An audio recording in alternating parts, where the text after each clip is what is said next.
Namaskar and welcome. Today I will talk about the International Committee of Red Cross, which has a very crucial role to play in the field of international humanitarian law. And today's topic is related to our certificate in international humanitarian law program, and this program is offered by School of Law, and it is currently offered in English. And those who want to enroll in this program, they can enroll. And the program covers the international humanitarian law, various aspects, and it also covers the issues in South Asia. All the South Asian countries, SAARC countries, have been specifically discussed in separate units. Uh, so, first we should understand what is international humanitarian law.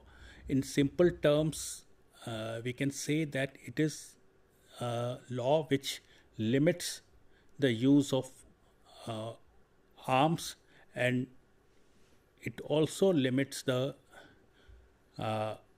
hostilities or the sufferings or on the people who are participating in war or armed conflict, or people who are not participating, that is a civilian population, and non-combatant people who are not directly participating in the hostilities.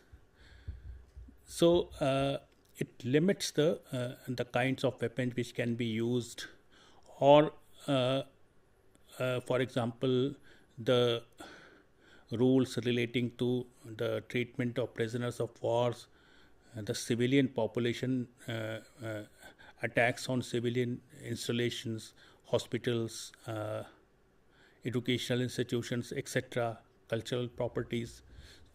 So it basically limits the use of force to minimize the detrimental effects of armed conflict. And ideally, there should be a situation that there is no armed conflict, and it is one of the objectives of the United Nations to settle the international disputes by peaceful means. But in practice, we have seen that armed conflicts do take place, and therefore it is necessary to limit the use of force to what extent uh, uh, it is possible. So, International Committee of Red Cross, it was established in 1863 in Europe, and it was the result of a war in Europe, where lot of people were injured and killed, and gentleman Henry Truman saw the place. He visited the place and he saw the people lying there. Nobody was to take care of them. So he was very much moved by that situation, that scene, and uh, after his efforts, the International Committee of Red Cross was established. And the main objective of the International Committee of firstly, it is a neutral organization. It is not an organization which is controlled by any state. So its neutral, its impartial and independent role is a very important factor in providing relief to the people, because uh, it is generally, and the track record has also shown it has not been a party to any armed and any state or any warring party. It has maintained its neutrality. This is the reason why it uh, commands respect from the people, and it responds quickly as far as possible and effectively, and it helps the people who need assistance, who need support during the armed conflict. And its statute also, Article 5 of the statute of ICRC states that uh, it talks about the role of the ICRC, and it says that the role of ICRC is to undertake the tasks incumbent upon it under the Geneva Conventions. So it is an organization which is responsible under the Geneva Convention. And the mandate of the ICRC is to work under the Geneva Convention of 1949 in a way to facilitate the implementation of the Geneva Conventions, which of 1949.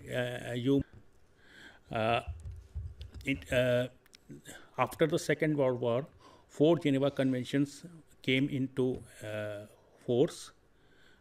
First was related to the land warfare. Another one was related to the sea warfare, and third one was related to the prisoners of war, and fourth one was related to civilian population.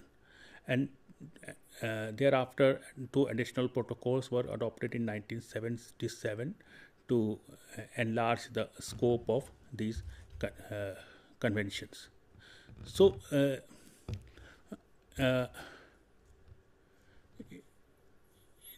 one of the objectives of one of the role of the ICRC is to disseminate the knowledge of the international humanitarian law, and for that purpose it's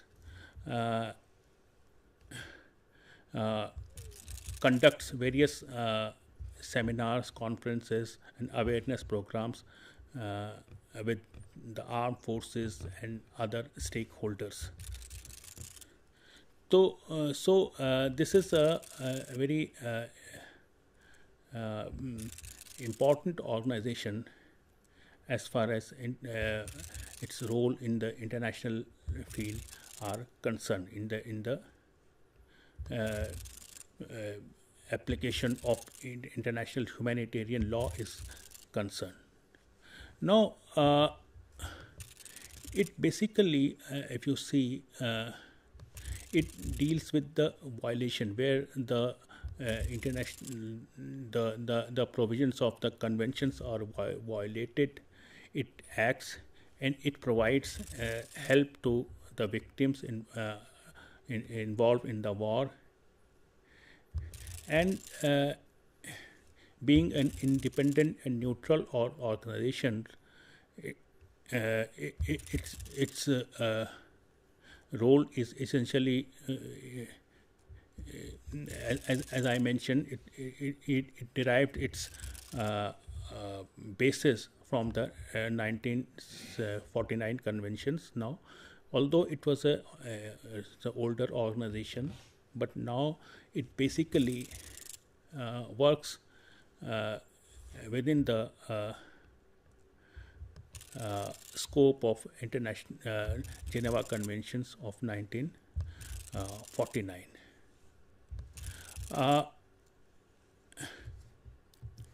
Now, it's a voluntary organization, as I already mentioned.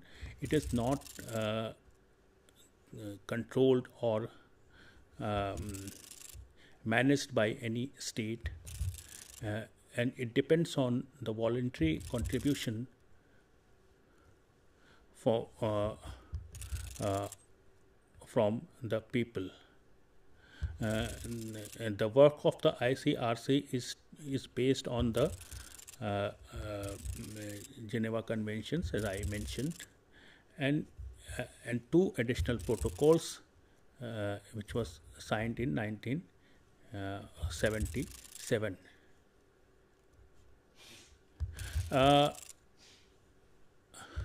The main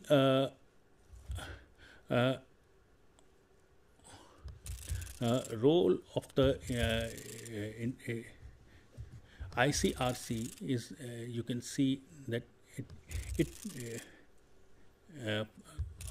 apart from providing the support to the victims of armed conflict, it has other roles to play. For example, you can see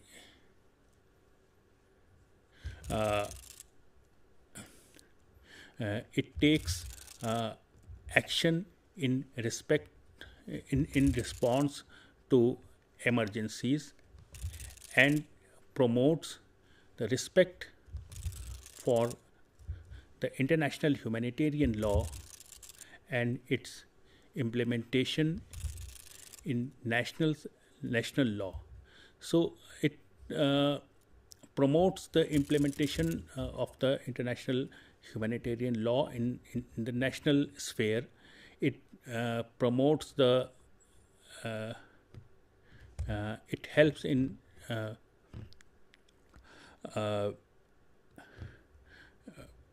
promoting or enacting helps in enactment of the legislations and rules for the implementation of international humanitarian law principles, and it protects the lives and dignity of victims and armed in armed and armed conflict violations, and it provides them the basic necessities which is necessary for their working for their dignified living. And this international committee of the Red Cross also it has various functions which we can see, and one of them is the monitoring function. It monitors the implementation of the it monitors the conflict and provides assistance wherever required, and it also endeavors to prevent the suffering by promoting and strengthening the humanitarian law and universal humanitarian principles. The important monitoring function of the ICRC, it means that whenever there are serious and large scale violations of international humanitarian law, the law itself it tends to get the it monitors the conflict, and it provides the support to the international to the general public, to the community, and it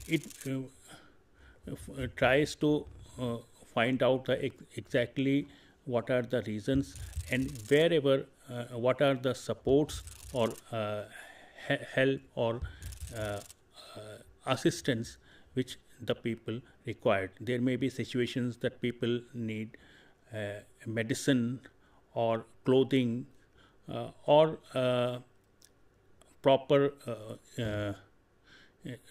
food, etc. Their basic necessities, and also it tries to establish contact. It tries to establish contact with the relatives of the victims, so that they can be informed about the situation of the victims. Now, another important function is the catalyst function, and it is not sufficient simply to take note of the problems of the application of international humanitarian law. These concerns must be encouraged to think about the ways of dealing with them. This second function is in a way corollary of the first function. So it in a way it tries to provide a solution, or to work out a solution how the problems of the victims or the civilians can be addressed.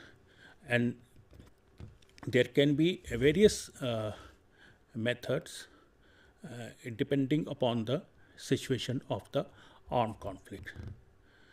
Now, another function of the ICRC is, you can see, the promotion function. It promotes the ratification of the international treaties, especially the 4 Geneva Conventions and various rules and regulations, various other treaties and conventions which have been adopted by international community from time to time.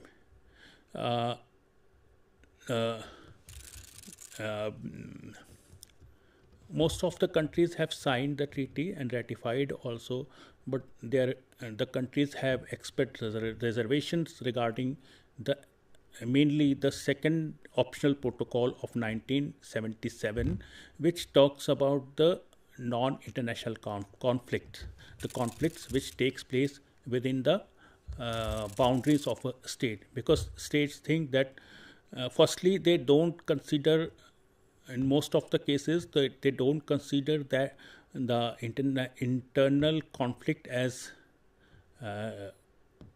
conflict as such. They consider them as law and order problem, and second, because the reason is that they don't want outside interference due to various reasons. So this is one of the reasons why the states have not ratified the optional protocol 2 of the of 1977. So another function of the is guardian, what we call a guardian angel function. It acts like an angel. It's a watchdog kind of organization. It watch over the situation and protect it, protect where the law is undermined, the security and safety of the people are undermined. It acts in those situations. Is connected with it is connected with the monetary function. It serves to promote that activity, but it has the characteristics of its own and needs needs consistent attention. So the guardian angel function is also an important function. Now another one is directional function. It the ICRC visits the prison and the prisoners to ensure that they are detained in a acceptable conditions and can communicate with their families, as I mentioned earlier, helps to care for the wounded and endeavors to protect the entire civilian population from the effects of hostilities. And this is a direction function, which is also a very important function of the ICRC. Another one is a watchdog function. The ICRC sees the work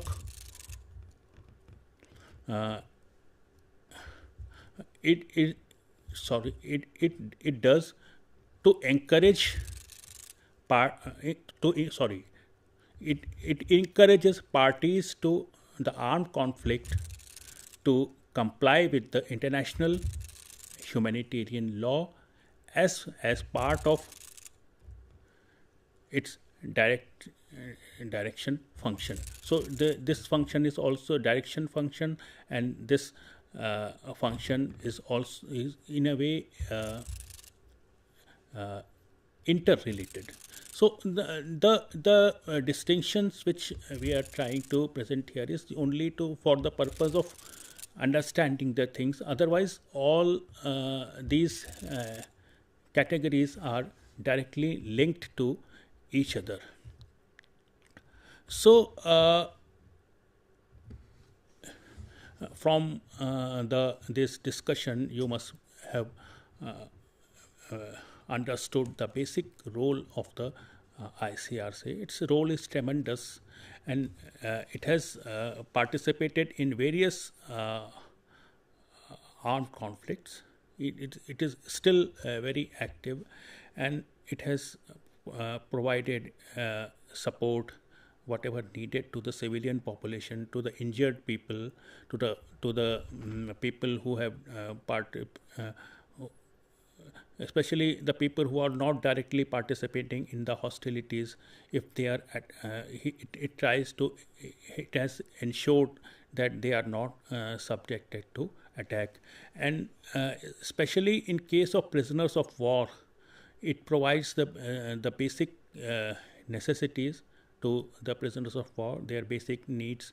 It try to provide them the whatever basic necessities they need, their medicine, their soaps, toothbrushes, and other basic hygiene equipments and things. So it has a very important role in the field of international humanitarian law, and it has faced many challenges also because of the non-compliance of the parties. Because in armed conflicts, it has been seen that in the states generally, due to various reasons, don't abide by the international law. So it has faced challenges in application of IHL principles, and their people have also been subjected to attacks, though in most of the cases unintentionally. but in simple terms, to summarize the things, we can say that it has uh, paid, played a very important role in minimizing the or in reducing the sufferings of the armed conflict. So, thank you very much.